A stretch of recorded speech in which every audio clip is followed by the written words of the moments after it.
সকালবেলা উঠে তাদের মা দেখে উঠানে বেশ কয়েকটা তাল রাখা। তাই দেখে সে তো অবাক হয়ে যায়। তখন সে মীরা আর সমুকে ডেকে বলে, আরে এখানে এত তাল এলো কোথা থেকে? ওই তালতলায় যা ভূতের উপদ্রব, ওখানে তো কেউ যেতে পারে না। হ্যাঁ রে, তোরা তাল আনলি কোথা থেকে? সত্যি করে বল আমাকে, কিছু লুকোবি না। তখন তারা তাদের মাকে সব ঘরের দিকে আর পা বাড়াবি না। যাই হোক, আজ সন্ধ্যেবেলা বড়া নিয়ে যাবো কি করে? আর না গেলেও যে ওই ভূত আর শাকচুন্নি আমাদের রক্ত চুষে খাবে।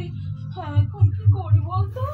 আর এদিকে রান্নাঘরে তাদের মা তালের বড়া ভাজতে থাকে, আর সেই গন্ধে গোটা জঙ্গল একেবারে ম করে। সেই তালের বড়ার গন্ধ গিয়ে পৌঁছায় ভূত আর শাকচুন্নির নাকে। তখন তারা বলে, কি সুবাস! তালা পড়ছে।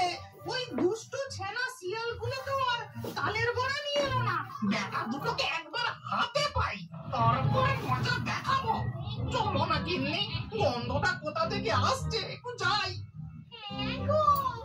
এই গন্ধে আমারও না খুব তালের বড়া খেতে ইচ্ছে করছে। চলো চলো যাই। তারপর সেই গন্ধ অনুসরণ করতে ঘরের এখনো পার্সেল এলো না।